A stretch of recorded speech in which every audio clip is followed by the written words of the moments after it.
What's going on, everybody? This is the Fryar Place. I'm the host, Dr. Irving Fryar, and this is where the conversations are fire. Yeah, at the Fryar Place. Y'all come on in the room. I see you, Isaiah. As you can see, my guest, it's been in the notes or in the comments or in the post or in the wherever it is, you can see that my guest today is Plaxico Burress, but Plaxico is not on yet, so we're gonna have to wing it until he comes in. But anyway, until then, we always have bills we have to pay. We have sponsors who come on. Keenan, what's going on? How you doing today? We might, if Plaxico doesn't come in anytime soon, we might just do a question and answer period. Have you all ask me some questions. We got some stuff coming up. Even tonight, we have the those of us who are here on the East Coast, those of us who are Eagles fans. The Eagles are playing tonight, their first preseason game against the Baltimore Ravens. I don't expect to see much from either team, but that's something we can talk about along with, the Olympics have been going on. What is wrong with the men's 4x100 relay team? Why come we can't pass the baton? We have problems every 4 years in the Olympics. We can never efficiently pass the baton from one runner to the next. And that's an illustration too, y'all, of really men in America. And when you talk about running the race of life and passing the baton from one generation to the next generation, we just aren't doing a great job of we're not doing a great job in that area. My gosh. So there's a lot that we could talk about tonight. Obviously, we're going to give Plaxico a couple of minutes to come on. It is, 6:07. I like to be on time. I prefer being on time. We have started the Fryar Place at times later than 6 o'clock, but I don't want to do that. I owe that to you, my audience. So I appreciate you being ready for us to come on at 6 p.m. on Fridays, and I want to stay true to that time. But let's see if we can't go ahead for a couple of minutes and show you these commercials, and then come back and see if Plaxico is in the house. So let's pay some bills, y'all. Check this out. Are you planning a special trip or a night out? Don't bother with the hassle of driving, parking, and traffic. Just call Ed Smooth Transport. One-way or round trips available. We will take you there, and we will also pick you up. Enjoy a night on the town with Ed Smooth Transport. Call us 609-471-2653 or 609-314-6619. Visit our website to take advantage of our monthly specials at www.smooftransport.com. Ed Smooth Transport, where experience meets comfort. In Lancaster County, Pennsylvania, there's a slightly slower pace of living. That's also where you'll find the home of Stoltz Fish Structures, where quality, integrity, and world-class customer service are more than just a way to do business. It's a way of life. From our humble beginning over 40 years ago in a small building, to the modern 65,000 square foot facility of today, we've remained at the forefront of our industry. Everything from gazebos and sheds to garages and pergolas, and everything in between.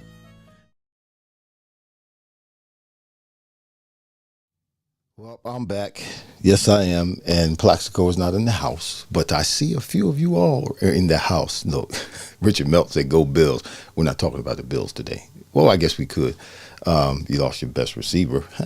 Vincent Capriati is in the house. He says Steelers. Yep, it would have been good for you having an opportunity to ask Plaxico a couple of questions because he was drafted first round pick 2000 by the Steelers. Yeah, he played with Hines Ward and did a great job up there until he left there and went to the Giants. But Pete Lombardi, what's going on? And I see Ravens Talk with Yolanda is in the house. What's going on, Ravens Talk? I guess you want to talk a little bit about the Ravens, huh? Okay, Keenan Harmon and Isaiah. It's Isaiah Saga. So yeah, let's do that, you all. Let's do a little question. She said, let's go Ravens. Are you going to be watching tonight? I'm assuming you are, Yolanda. So, as soon as this podcast ends, you're going to be running to the TV because the game starts right after we end here. Hopefully we'll go on until 7 o'clock. I don't know if we'll make it that far or if I can talk that long. But if you all ask me enough questions, and if you ask the right questions, yeah, I can talk for quite some time. If it's something that tickles me or something that strikes a nerve, I can get to going for a while. But listen, I appreciate all of you who are on right now watching, supporting the Fryar Place. Listen, make sure you like it. Yep. Comment. You're doing that now. Go share the Fryar Place. Make sure you subscribe. You're probably already subscribed, but when you share it, let that person or those people that you share with, make sure you let them know to go ahead and subscribe. Hit that notifications button too, because when you hit the notifications button, when we go live on Saturdays, if you forget about it, it'll show up on your phone and help you to remember that we are live and you can log in wherever you are. Yep, you play the Eagles. That's right tonight. And I think it's fortunate that you play the Eagles right now, being it the first preseason game, and given the fact that right now in the NFL, it's a new day, it's a new time in how the preseason games are treated with regards to how much the starters don't play, if they play at all in this first preseason game. Let me give you kind of how it was when I played. Now they do it differently now. I think they may change it up for the Eagles this year because I think it proved to be more harmful than helpful to them last year in terms of the start off the season. They did start off winning, but the games were sloppy. And that was true all across the NFL, I believe. Those first 2 or 3 games for every team in the NFL, whoever won or whoever lost, the games were sloppy. Why? Because it's a common thing now, common thread around the league to not play your starters in the preseason games. They have these, dual practices now where they'll bring another team in and they'll practice with your team at your field for 3 or 4 days. And they do some live drills and some live action in those situations. But even with that, it's not a game. It's still controlled because it's during a practice. Although it's a joint practice with another team and you're going live, it's still controlled. It's not like being in a game. And you can't get ready for a game unless you play the game and play the game live. The speed changes when it's real. When it's the regular season game, the speed changes, the intensity changes, and you're not playing against an opponent in a controlled environment, and you're not playing against your teammates in a controlled environment. You're playing against an opponent, and it's all out, full speed. Everybody's trying to win because those games count. And I believe it's important in the preseason to win the preseason games. You have a lot of people that say, well, preseason games don't matter. It doesn't matter whether you win it, whether you lose, because the games don't count. Well, they do matter. Preseason games do matter. They matter not record-wise, but they matter mindset, in terms of the mindset of the players going into the season. You want to go into the season with momentum. You want to enter into the beginning of the regular season with the right attitude, with a positive attitude, just like you want to go into training camp and do well in training camp. You don't want to come out of training camp having had a bad training camp individually. As a player, you want to go into training camp and have a successful training camp because that gives you confidence and makes you feel good about yourself.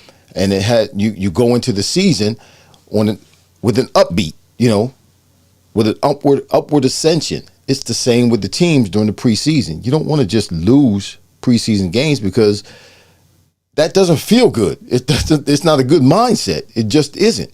Anytime you lose, it's not a good feeling.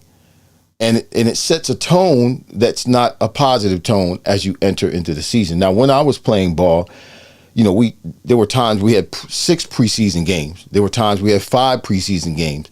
The least that we ever had, there never was a time we had 4. So the first preseason game, the starters, myself and the other starters, we would play probably 2 series. We start the game, play the first offensive series, however long that lasted. If we went 3 plays and out, then that was the first series. If we went, 10 plays and scored a touchdown, that was the first series. And then depending on how long the first series was, like if we went 10 plays and scored, then we just played 1 series. But if we were 3 and out, we played a couple, maybe 3 series, not quite the first quarter. And that would be it for the first preseason game. Then the second preseason game for the starters, when I played, we would play the first quarter and a series or 2 into the second quarter. And then the third preseason game, we would play not the whole entire game, but we would play the first half, go into the locker room and come out and get used to starting again in the second half. So we play a series, maybe 2 in the second half. Then the last, whether it was last preseason game or the last 2 preseason games, the starters wouldn't play anymore. But now the starters don't see any live time, any real game time action until the regular season game, which I don't agree works best when you're trying to hit the ground running at the beginning of the season. Richard said, I think some starters are playing 1 quarter now. C.J. Stroud, Diggs, and Justin Fields started against each other tonight, or start against each other tonight. Okay, they're playing as well. All right. Got to get in shape. Yeah, well, game shape. You can practice. You can practice. As far as being in shape, Vinny, you can actually practice and be in game shape. It's a different temperature when you talk about playing live. It's not about necessarily being in shape, but it's about being able to recognize the physicality, your body and your mind being able to recognize and be comfortable in the physicality of live action. That's all. It's one thing to catch the ball over the middle of the field and not get hit in practice, not get hit necessarily in joint practices with another team. But it's a whole nother thing when it's live and you are playing against an opponent and the game counts. It's a whole different thing. So you need some of that. There were games, even during the regular season in my career, there were games where I just needed to get hit to get going. I needed to catch a ball and have somebody hit me so I could get going in the game. Other than that, it took me a minute to get going in the game. So I know if I hadn't played, and I was playing preseason, had I not played preseason, and I would have been messed up trying to get in a groove or trying to get things going, particularly at the beginning of the season. Preseason games matter as tone setting momentum for the season. You're right. I'm gonna put you up there, Ray, Yolanda. That's 100%. You're 100% correct, and I know that I should change the color of the letters there, but I'm not going to because I have this yellow shirt on. But you can see that. But yeah, you're right. You're 100% right. They set the tone. I don't know exactly what the mindset is when it comes to coaches mandating or putting their players in a position not to have to play, particularly the starters.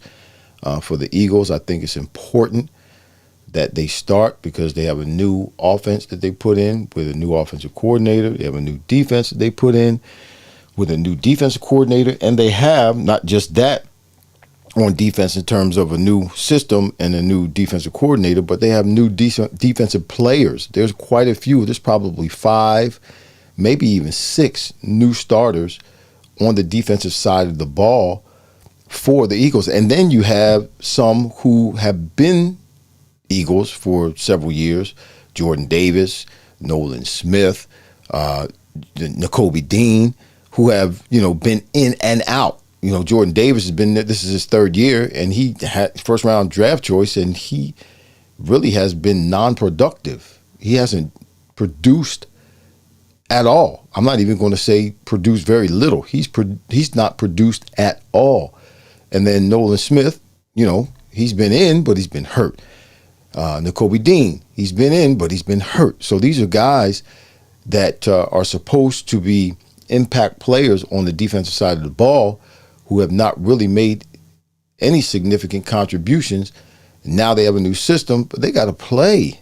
They have to play. They have to get in the game and play. So it's going to be interesting to see how the Eagles deal with that scenario tonight with regards to, younger players, with regards to players who have been on the team a couple of years, like Nolan Smith, but he hasn't really played. But this year he's going to have to play because it's time for him to step up. They're paying him a lot of money, paying all of those guys. They all make a lot of money. They all make a lot of money. Way more money than any other dispensation of time in NFL football history. So they need to get on the ball and, get with the program. Get with the program. Get with the program. All right. Anybody have any questions for me? It doesn't matter what it is. You can ask me anything from A to Z. I am an open book. Want to make sure that the Back It Up Binge podcast, Dr. Fryar just discovered and subscribed to your channel. I had the honor of meeting you during the Fins Day. Hey, we need to get you a bus in Canton, long overdue. Listen, I'm putting that up on the screen. You're right. Back in the Back It Up Binge podcast. Yeah, the Back It Up Binge podcast. I like that. I don't know what your name is, Back It Up Binge podcast, but I appreciate that comment right there. And I'm in total agreement with you. It's time for it to happen. I really, when you look at, like, Merrill Reese was just inducted into the Pro Football Sports Hall of Fame, Pro Football Hall of Fame. He as one of the commentators, play-by-play guys. Merrill is 85 years old. Merrill's been doing this in Philly, calling the games, the Eagles games, for 40 years, I believe it's been now. And he's 85 years old. How much, or even how long, I'm going to say how much too, how much do you think he's going to be able to enjoy the fruits and rewards of having been inducted into the Pro Football Hall of Fame?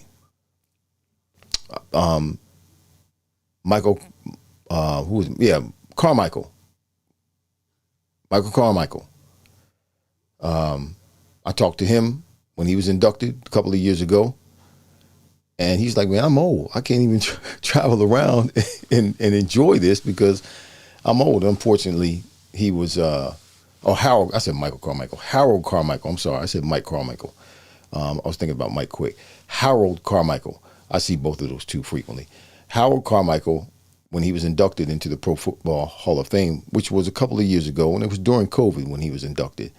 But he was a little bit bothered because he's older now and he can't really travel and enjoy the fact that he's been inducted into the Pro Football Hall of Fame. So, like you said, Back It Up Binge podcast,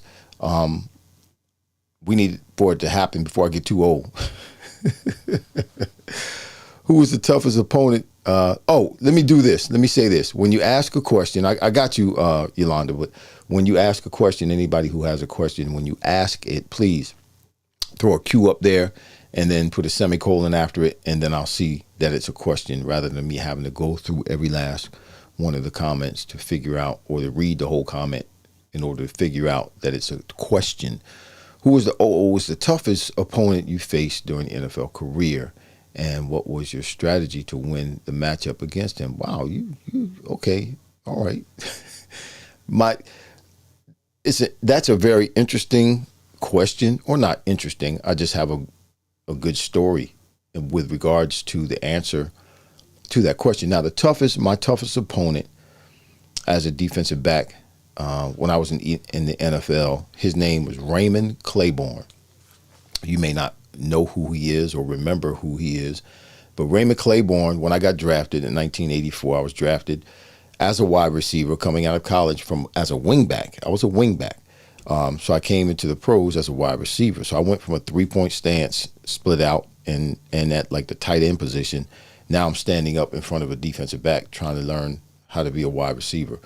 And Raymond Claiborne was the number one cornerback for the Patriots at that time. Raymond was taller than me.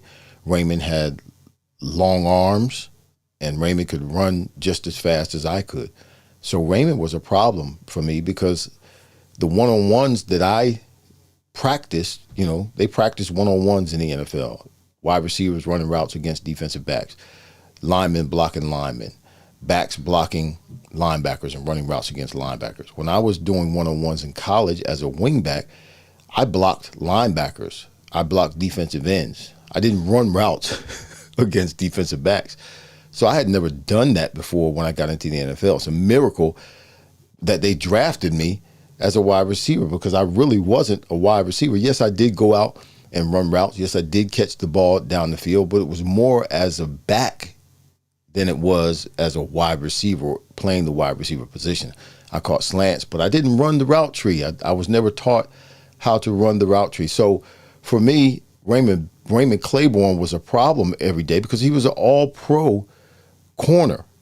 He was bigger than I was, just as fast as I was, had this long wingspan with his arms, so it was tough to get around him. And I had never, you have receivers these days who play at Georgia and play at, Florida State and play at, Oregon. They come into the NFL already seasoned as wide receivers. They know how to play the wide receiver position. So when they come to the NFL, they're already ready for what the NFL is going to present to them in terms of defensive backs and defensive schemes and that kind of stuff. I got none of that when I was in college. So Raymond would beat my behind every day because I just didn't know how to be a wide receiver. And I didn't have a coach at the time that really helped me. He told me, pick a side and go. Pick a side and go. What do you mean? There was no real strategy, no real teaching back then about how to be a wide receiver. They just assumed that because they just assumed that I was talented enough to figure it out. And guess what? I was talented enough to figure it out. I didn't have a great rookie season. I went to the Pro Bowl my second season in the NFL, but I didn't go to the Pro Bowl as a wide receiver. I went to the Pro Bowl as a punt returner. Yeah, I was a special teams guy, punt returner, because I was started as wide receiver and did punt returns for 8 years in the NFL. And in the Pro Bowl, I messed up.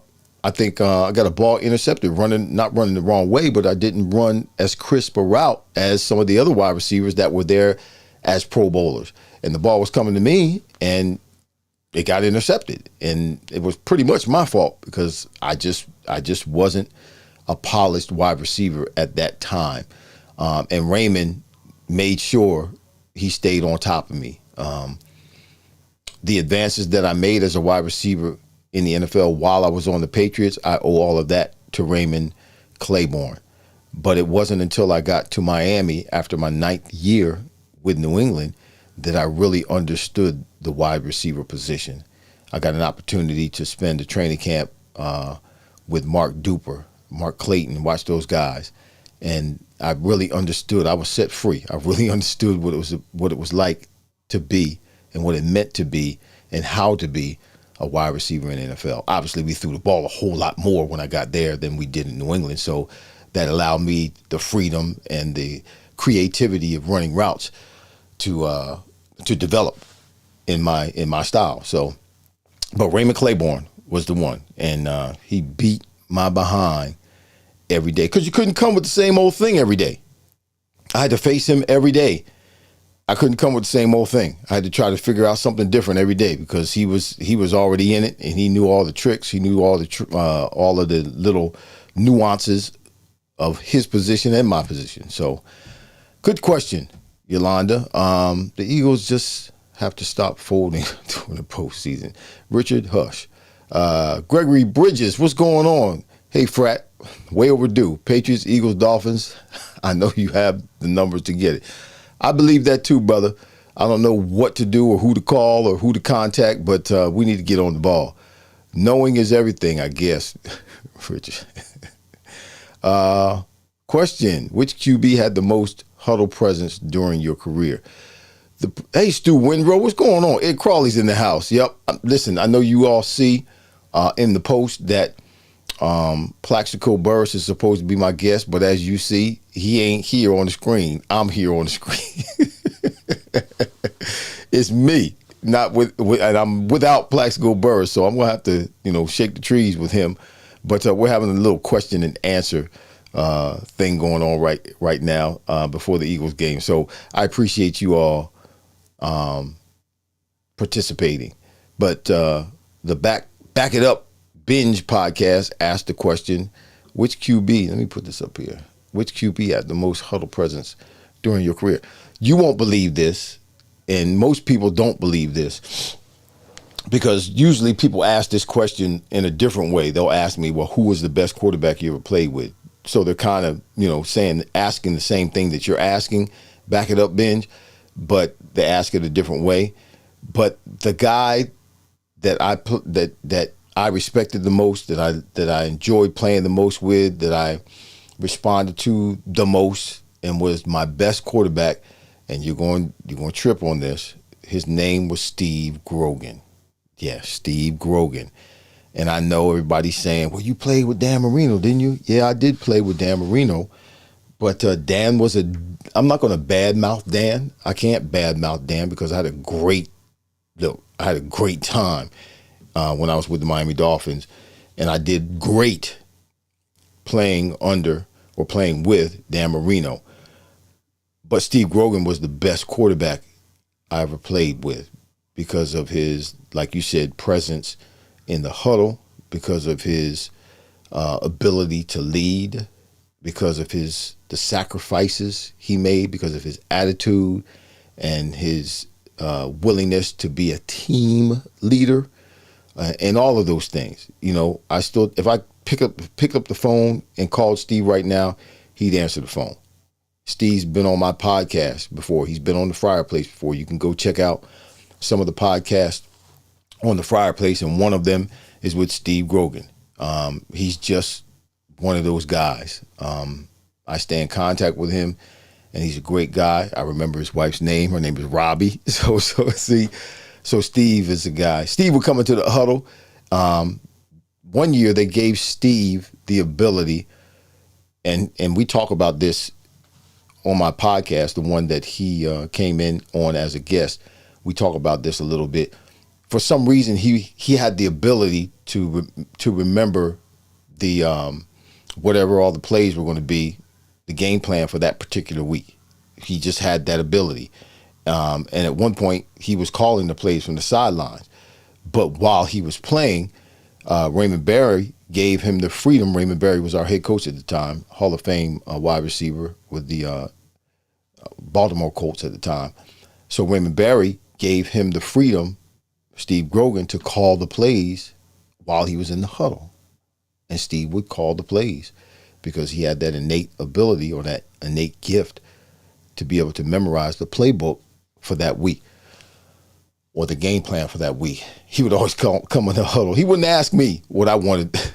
he wouldn't ask me, Irvin, what do you want called? What play do you want? Because for me, it was always, we going deep. So he would look at me, we going deep. That's what he would look at me and say. When he knew, or when he made up his mind that he was going to go and throw the ball to me, Irvin going deep. Okay, cool. But that was my dude. He was a great guy to play with, and he's still a great guy. Great guy to know. Stu, I see you. Good afternoon to you too. Ed Crawley's in the house.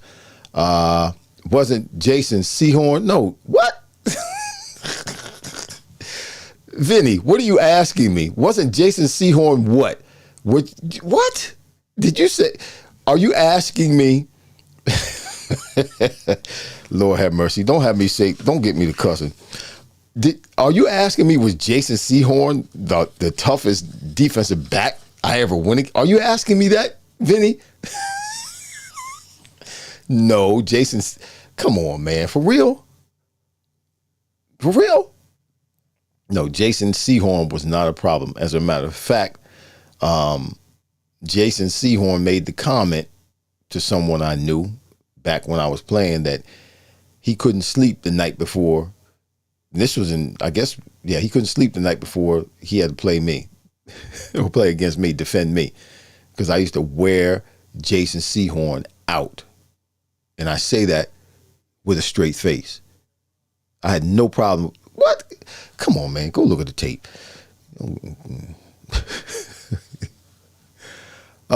Keenan said, Keenan said, how do you think Serena's beloved cow babies will do this season? Well, what's going on, Stu Winrow?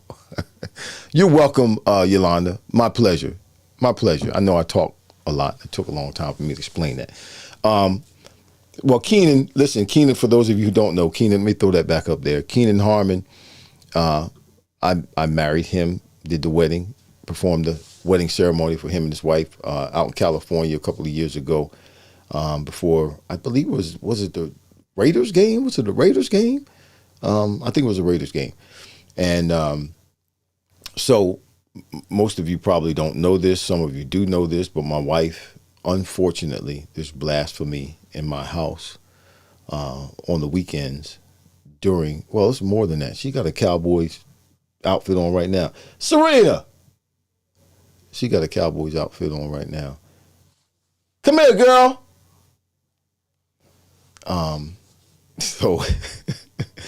So Keenan's asking how are her Cowboy babies going to do this season.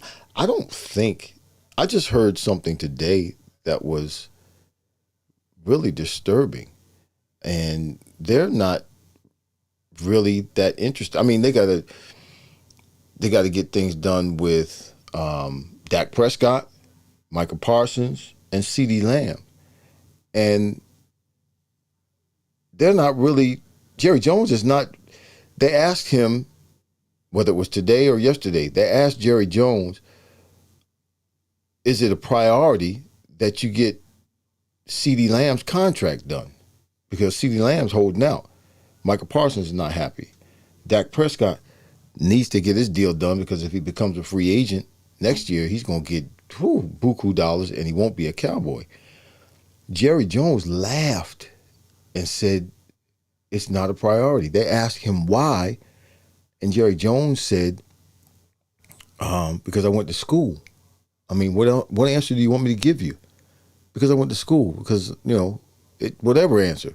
I mean, it was like a joke. The people are laughing in the background. I was very, very surprised. Listen, I'm not a Cowboys fan, but CeeDee Lamb is very important. And don't get me wrong, as long as they don't sign CeeDee Lamb, that's good for the Eagles. Micah Parsons doesn't play, that's good for the Eagles, right?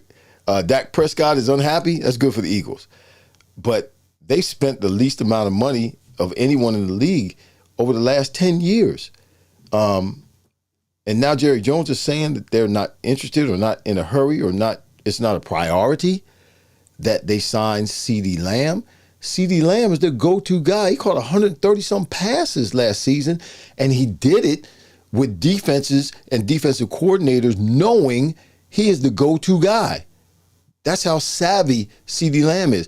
In my opinion, this is my opinion. In my opinion, CeeDee Lamb is like one of in the top two best receivers in the league. He's that good. He is that good. I said that on another podcast that I do at the beginning of the year last year, that CeeDee Lamb was the man. He is the man. Defenses know when it's third down who they're going to throw the ball to. He still gets open. He still makes the catch. He still gets the first down. And they're talking about not signing him, or it's not a priority. That's a mess. Dallas, Keenan, to answer your question, they're not going to do well. What are they out in California right now in training camp? Ain't nobody coming to their training camp watching them. It's like 40%. I think there's 40% less people coming to the training camp watching them. I think they're setting themselves up to fail. Now, don't get me wrong. Jerry Jones is a businessman. So, the money they're not spending or have not spent over the last 10 years, guess what? Guess where that money's going? Because every year the TV pays the teams more money. So guess where the money's going? It's going to Jerry Jones's pocket. That's where it's going. So that's why he's not, that's why he's not in a hurry, and that's why it's not a priority that they sign, in Jerry Jones's opinion, that they sign CeeDee Lamb. And what that does for me, that just lets me know how much these players don't mean to these franchises. People get upset at the players when they hold out or they want a new contract. Well, they're under contract, just play the contract. No, because when these teams are done, I mean, it's a perfect example. When these teams are done with you, they're done with you. They're done with you. There were times in my career where I played, well, my last year in Philadelphia. Let's use that as an example. My last year in Philadelphia, we sucked. We were bad. I think we may have only won 2 or 3 games. And I wasn't playing well. They brought a new offensive coordinator in by the name of Dana Bible, and he was a mess. He messed Bobby Hoeing up, and when the quarterbacks messed up, guess what? Receivers are limited. And, you know, I allowed what was going on with that regard to mess with my game, you know, trying to do too much, trying to make sure I go over on the board to extend myself, to try to get things done. It caused me to do not play as well as I had the 2 years before. But I broke my big toe the second game of the season my last year here in Philadelphia. And I would get it shot up every week. I mean, it was very, very, very, very, very, very painful every week. And I didn't do that for me. I did that for the team. I did that so that I could play. But I did that because I didn't want to let the team down. I did that. I didn't do it for me, because if I was thinking about me at any point, I would not have played. I'd have sat my behind down like I should have if I was thinking about me. But I did it for the team. But do you think they care anything about that? You think anybody called me when I'm going through my hard times and asked me was all right? No, they don't care. These teams don't care. When somebody gets injured on the field, here's a perfect example. Okay? So you can know this. Here's a perfect example. What's going on, Billy Bell? I see you, brother. Kevin Cox is in the house. Dancing Hanson's in the house. What's going on? Y'all, Steve Andrews in the house. Listen, here's a perfect example of how this Jerry Jones thing is an example of, you know, they just don't care. Teams just don't care. When a player gets hurt on the field, right now, a player gets hurt on the field, what happens? Yeah, they go out and they tend to him. But he's a priority at that time, but what's the priority immediately after that? Get his behind off the field. Why? Because the game must go on.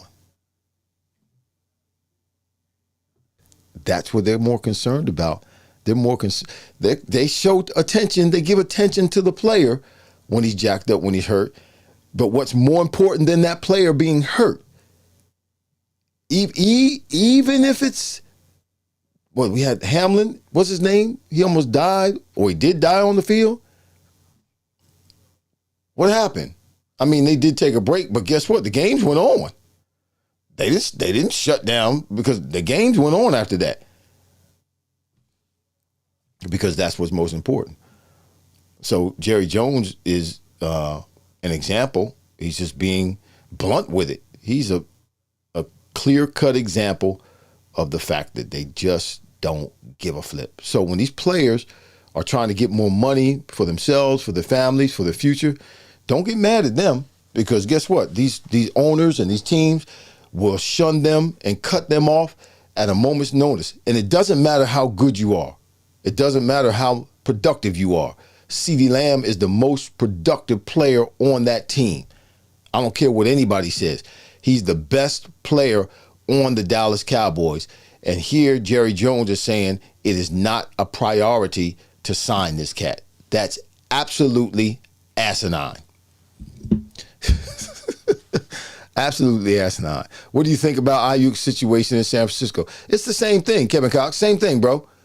It's the same thing. They don't want to pay him. It's about money. It's about the show going on. It's about them getting what they want. They get more money every year. You think Ayuk shouldn't get paid? He should. He's the number one go-to when the ball, okay, you got Debo out there, and Debo's the guy, I should say. But Ayuk played a big role in them winning the Super Bowl last year. Not San Francisco, I'm sorry. They didn't win the Super Bowl. But them getting, as far as he played a big role in them being successful last year, not winning the Super Bowl, because San Francisco didn't win the Super Bowl. But he played a big role. Big role. And if they don't sign him, they're going to be in trouble. They're going to be in trouble. They won't be as successful as they were the past year. They won't. It's all the same. And bottom line, it's about money. Ronnie the Pet, Irvin, you got this is a former teammate of mine when I was in New England. He was I told you about Raymond Claiborne. Raymond Claiborne was on one side. This cat was on the other side. Ronnie the Pet starting on the other side. He gave me problems too, but Ronnie was a little bit nicer to me than Raymond was. Raymond didn't give a flip about me. He's gonna beat my behind. Ronnie said, Irvin, you and I got those shots to help the team. Yep, you were loyal to the team and our teammates, but they weren't loyal to us. That's right. Listen, I'm going to tell the story. I don't know if Ronnie remembers this. This is being stupid. You know, there's a fine line between being stupid and being tough. And there were times I was stupid. I don't know if you remember this, Ronnie, but this is the only time this ever happened. We were in Indianapolis. We were playing in the Dome. I don't know what injury I had, but I was in a lot of pain. And I came to the sidelines. I don't know if it was after a special teams play, punt return or whatever, but I came to the sidelines and I called him Lip. I still call him Lip. Oh, fishy now. I mean, Lip was on the sidelines standing next to me, and I started crying. I knelt down on my knee, and he knew I was hurt. I mean, everybody on the team knew I was hurt, whatever I had wrong with me at the time, but I was in a lot of pain. And I knelt down on one knee. I don't know if you remember this or not, Lip. And I started crying. And you were right there next to me. And you was like, man, you hurting, aren't you? I'm like, yeah, man, it's hurting. And I started crying and I sucked it up, stopped crying, and went back on the field. Just dumb. Just stupid.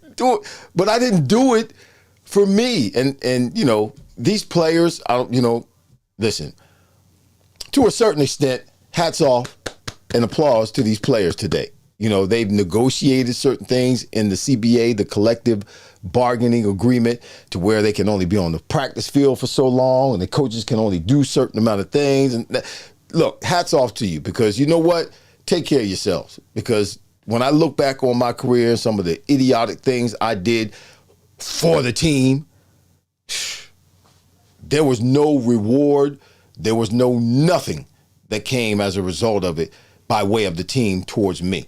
There was nothing given back. Nothing. They give nothing back. And I'm not trying to bash the NFL. I'm not trying to bash the teams. It's just the way it is.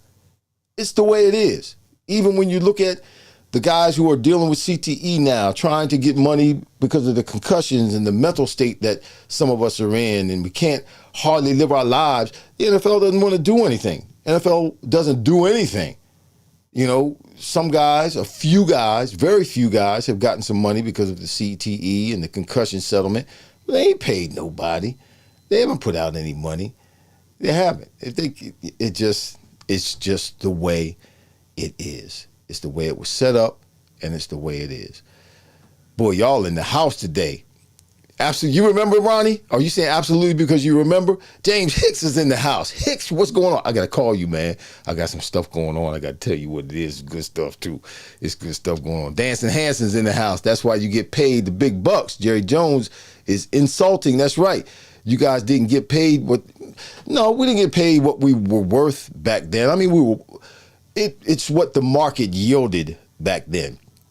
I mean, when you look at guys that played in the 60s and the 50s, we were getting paid a lot more money than them. But yeah, the numbers now are just crazy, stupid now. Yeah, it was born too soon. And yeah, it just is what it is. It is what it is. And it's not going to change.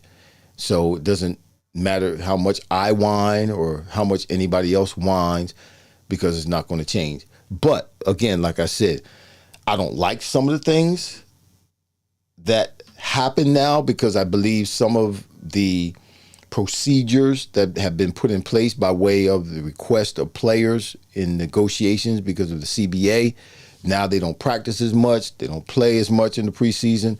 I don't think that's good for the game, so to speak, because if you look at the beginning of last year, the first, 3, maybe even 4 games of the season all around the league, as I said earlier, the games were sloppy. It took teams a minute to get going. And that's because they just don't participate in the preseason. Dennis Donez, what's good? What's going on, Frat? How are you? Dancing Hanson. Listen, I'm going to come back in a minute and we're going to close this thing out, but I got to pay some more bills, all right? Y'all don't go anywhere. Y'all watch this, all right?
What's going on, y'all? Stolfus Structures. I got to ring this read, all right?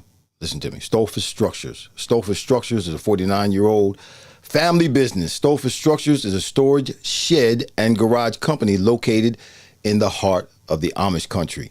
They ship structures nationwide. Yes, they do. And you can check them out on mysheds.com. They strive to be the undisputed choice of modular garages, sheds, and outdoor living products in the United States while furthering the kingdom of God. That's great. Yep. Stolfus Structures is known for their fast delivery, great quality, and great client service. So if you're looking for a garage or a shed or any kind of outdoor living product, Stolfus Structures is the way to go. Check them out on mysheds.com. Yeah. mysheds.com. We're back in the house. We got a few more minutes. Ronnie Lepet, this is my former teammate, y'all. I saw you get shots in your hand, shoulder, toes, etc. coming back on the field too soon. You were loyal to the team, your teammates for sure. I saw you on your knees in pain, but you jumped up so fast, I didn't know what to think. There's your witness, y'all. No, I did. I was stupid. I was just stupid. I did have a high tolerance for pain, and I used pain as a motivator. I did. I use disappointment as a motivator. I use negativity from other people as a motivator. I still use all of those today for motivators. But yeah, it was just when I think back on it now, and I'm listening to Ronnie, who was a witness, because Ronnie was with me. We were actually roommates at one point when we would take trips. We were actually roommates. When I listened to him talk about that, yeah, it's. I mean, I didn't know any other way to do it. For me, it was do or die. It was be a player or let everybody down. You know, be on the field and give it your all, or you were not adequate enough to be a part of the team. I mean, that's the way I was taught. So, I mean, they don't think that way these days, you know. Catch a ball and go to the sidelines, or break a toenail and take a couple of weeks off, I should say. Mama, what's going on? You just wanted your mama to cry for you. That's what Mom said. You just wanted your mama. No, I didn't, because you didn't know most of it was going on. Mama in the house. Hey, Hicks, guess what? I just ordered those Meta glasses, man. It's about to be on and popping. Yes, it is. You can get some trouble with those Meta glasses. Ray-Ban Meta glasses. Y'all, you can do Instagram from these glasses. I don't have them on now. I just ordered them today. You can do Instagram, be on Instagram, and they can see, you know, what you see on Instagram will be what they see from the glasses. It's about to be on and popping. Yes. Mike Hurt, what's going on? Good stuff, my brother. I see you too. Bob Hilberg, hey man, you guys are coming in the house dancing. Why are you laughing at me? So anybody have any other questions before we get up out of here? It's easy to look back and think that, but in those moments, you were just doing what you thought. Yeah, I did. I was just doing what I thought was best. I was doing what I knew. And what I knew was what I was taught. And that was, you got to be tough.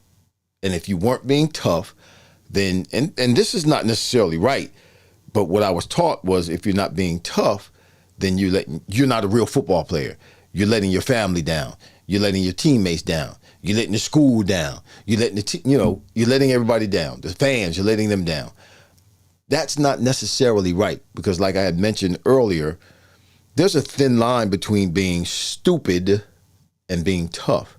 And there are a lot of times, Ronnie will tell you, he mentioned it, and I just got finished explaining a couple of moments, a couple of incidents when I thought I was being tough, but I was being stupid. But thank God that God takes care of babies and fools. And I wasn't a baby at the time, but I was being a fool. And God is great, because guess what? I fell down the stairs earlier today. I got no injuries. Nothing wrong with my knees, nothing wrong with my shoulders. I did have injuries during my football career. I dislocated my shoulder and had to have surgery, cracked ribs and broken toes. But I'm good. I fell down the stairs earlier today. I almost fell on my wife. And I'm good. Everything's working. I wonder if that's why the doctor keeps asking me when I go to see him, have you fallen down yet? I'm like, no, I ain't fell down. Why are you asking that? I guess because we're getting older. The fans start to throw donkeys at you. Oh, yeah. They would in Foxborough. Yeah. And you know what? It took me a long time. Come on, man, falling down. Yeah, well, I did, Chris. I missed a step. What? I just fell down. I never did that in my life, but I did like today. I'm good. Obviously, I didn't fall like. I fell on my butt and slid down a couple of stairs. But Mike Hurt, what is a good remedy for pain? Ibuprofen. Get some ibuprofen or get you some Tylenol. I'm sorry.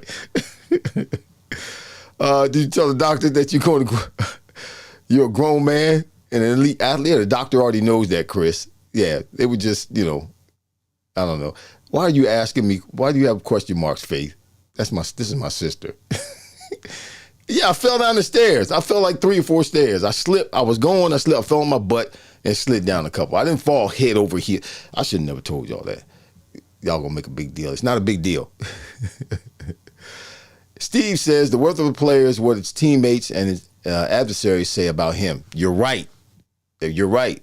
There's never been a discouraging word than more so. That's right. Or than more so now. Yeah, that's greatness. So you're right.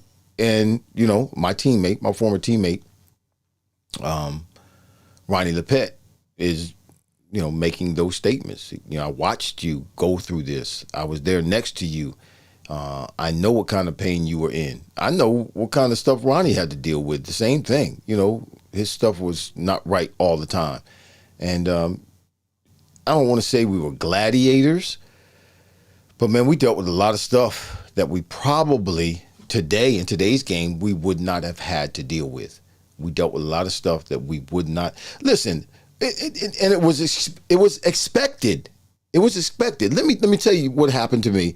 One time there was an incident. We were in Indianapolis again. I should have never went to Indianapolis. We were in Indianapolis again. This was a different game than the game that I was crying, and I don't know what was wrong with me then, but I was crying. So I'm in the game, and Raymond Berry had me blocking because I could block. So he had me in the tight end position, blocking down on defensive end and blocking linebackers. Just crazy. I'm just 205 pounds, blocking guys that are 250, 260, 270 pounds, 270 pounds.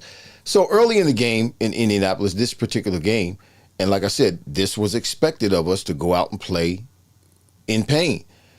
I broke my hand. Early in the game, I broke my hand. I go to the trainer. His name was Ron. I forget what Ron's last name was. But Ron, tell me what his last name was, Lip. Stop by CVS, get pain stuff. Ron, I forget what his last name is. Ibuprofen 800. Yep, you're right. So I went to Ron, showed Ron. He's like, it's broke. And I got another story with Ron, too. Ron O'Neal, that's his name. That's why I'm hesitating. Ron O'Neal. You're so right. You knocked out many linebackers. Yeah, Ron O'Neal, thanks. Ron O'Neal. So I go to Ron O'Neal and I show him my hand. He goes, it's broke. So he takes my hand and he walks me over to Raymond Berry, the head coach, on the sideline. And he says, Raymond, Irving's hand is broke. And Raymond looked at me. He looked at Ron and said, so what? Ain't nothing wrong with his legs. Get back in there and be a decoy. So guess what I did? I went back in the game, and I was a decoy for most of the game. I had a pass thrown to me, and I caught it with a broken hand. And I didn't miss a game. They wrapped it up, and I played with that broken hand. It's another game, and this was Ron. So I'm playing in Arizona. This was not in Indianapolis. I'm playing in Arizona. No, this was not Ron. This is one of the other trainers. His name was James Collins. I'm in Philadelphia, and I'm playing against the Cardinals, and we're in Arizona. I catch this deep slant, and I'm running, and I get tackled by the corner chasing me and the safety. But the safety, his forearm gets through my face mask, and he broke my nose. I didn't know it was broken until I got on the sideline. He broke my nose.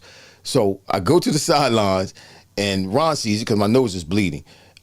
James sees it, the trainer, and he jumps, sits me down, and gets up on the bench, and he's standing over top of me. He's trying to push my nose back in place.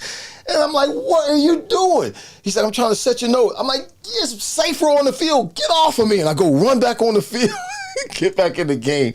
And I left my nose. I never got it fixed. I left my nose. The next week, I was like a raccoon, black, and my 2 eyes were black. But, man, just crazy stories. Y'all were gladiators, especially compared to today's game and the lack of expectation of high-profile, highly paid players to sit it out. Different times, different teams, different players. Ronnie said, wow. Wow. Yeah, it was crazy. And even in basketball, you look at basketball now, they have these load management things going on. You know, guys only play a certain amount of games because they don't want to overload them in basketball. And I'm not used to that. You know, I come up in the same era. I played the same time. Michael Jordan and Magic Johnson, Larry Bird, Kevin McHale, all those cats, man, when they played. And they didn't miss any games. They didn't take any games off. Load management. What the heck is that? It's just different. Pretty soon, and you all can mark this down. I'm getting ready to get up out of here. It's after 7:00. Great stories, Billy Bell. Thank you. I'm glad I can entertain you all. But listen, over time, at some point, don't be surprised if tackle football doesn't turn into some form of flag football. I'm just saying. Because you can't. First of all, you know, one of the bigger they put in a new rule now where, and this happened in the middle of the offseason. I think it was like 3 or 4 months ago. They came out with this new rule that you can't grab, defensive guys can't grab an offensive guy who has the ball to tackle him. They can't grab him around the waist and wrap themselves around him. They can't do that. Well, if you got a Derrick Henry running at you and you're a 200-pound corner, how are you supposed to deal with him? Other than grab him around the shoulders or grab him around the waist and try to pull him down with your body weight. How else are you going to try to run and stick him hard or try to run and throw your shoulder into him? You're going to break your shoulder. Derrick Henry is a grown behind man. So how are you supposed to bring somebody like that down when it's one-on-one, you and him, and you're smaller than him? So they've just made it, you know, it's just different. It's really different. Really, really different. Taking the ability to intimidate your opponent out of the game. It doesn't exist anymore.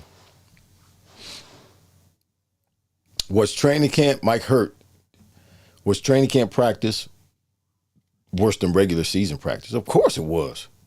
Training camp was a booger. Yeah, and we, you know, back when I played, we were in full pads. Now, they don't practice in the afternoon because it's going to be too hot. Seriously. They don't practice. They have to practice late at nighttime because it's too hot, or they don't practice. They'll practice in the morning because they don't want to practice when it's too. Well, what they gonna do when the game is hot? There's some silly stuff that goes on, and I'm not trying to mock anybody or tease anybody. I'm just giving you facts, and I think it's somewhat ridiculous. They practice in the morning because in the afternoon it's going to be too hot to practice. Well, when are the games? I don't remember they're on the schedule. You look on the schedule in the NFL, there's no morning games, particularly, you know, beginning of the season. There's no morning games. The games are either 1 o'clock or later. Now, there's some night games where it will be a little bit cooler, but a lot of the games are 1 o'clock. A lot of the games are 4 o'clock, the hottest part of the day. So how are you getting yourself ready for that? Particularly if you're a team up north and early in your schedule you have to play a team down south, you're gonna be in trouble if you haven't prepared yourself for the heat. Yeah, let me get out of here. Get out of the way because it's about to steamrolled. Yep, get out of the way, King Henry. Okay, don't start, Yolanda. Talking about King. Yes, King Henry. Y'all got him this year, and he will add to your running game. And yes, he's been the leading yard rusher in 4 out of the last 5 years. And yes, the Ravens were the #1 rushing team in the league last year. They probably will be again this year. But again, the Ravens have a few linemen that they lost, so they have to replace. So the question mark for the Ravens right now, not anywhere else, but the question mark for the Ravens right now is how good is that offensive line going to be, given the fact that they lost a few guys. So we'll see. I know we won't see tonight because they're not going to play all the starters, at least not the whole game. But let me get out of here, y'all. Listen, I appreciate all of you for being here and listening to me rant. Our guys lost 15, 20 pounds in Miami. That's right. Went down there and played. But actually, we didn't play them until the latter part of the season, Ronnie, that Monday night game. We go down the last game of the season. But it was still hot down there. The Ravens talking. Yolanda, you know what? You're funny. I appreciate you, though. Good looking out. Yolanda, Ronnie Lippett, Keenan Harmon, Mike Hurt, Chris Womack up in Boston with Ronnie LePet, Kevin Cox in the house. Mike Hurt, I said your name. Keenan Harmon, Billy Bell, I said Ronnie LePet, Sister Faith, Vinny Capriati. Who else is in the house? Dancing Hanson, I don't know if you're still around, but God bless you, bro. Thanks for being with me tonight. Billy Bell. Steve Andrews is in the house. My mama's in the house. Bob Hilberg. Yes, we appreciate you. I appreciate you. Dennis Donez. James Hicks and the Ray-Ban Meta glasses. Yeah, I got you, brother. The Back It Up Binge podcast. Appreciate you joining us for a little while. Joe Harris, Skull Murphy's in the house. I said Kevin, Vincent Capriati, Dancing Hanson, Yolanda, Billy Bell. I'm saying, okay, Isaiah, Saga, Dancing Hanson, Vinny Capriati, Stu Winrow. I don't know if you're still watching. Ed Crawley's in the house. Richard Melton's in the house. Gregory Bridges, thanks for being with us on today. I think that is everybody. I just wanted to shout you out. I really do appreciate you joining me. Peter Lombardi, God bless you. Thanks for joining us today. Thank you all for your support. Please don't forget to like, to subscribe, to share. I know you've been making comments, but don't forget about us here at the Fryar Place where the conversations are fire. I talked with you today. I talked by myself today. Hopefully it was a good show for you and I answered your questions. But listen, we'll be back next week with another guest. Hopefully, maybe I'll have Plaxico. I'll be sitting here by myself again.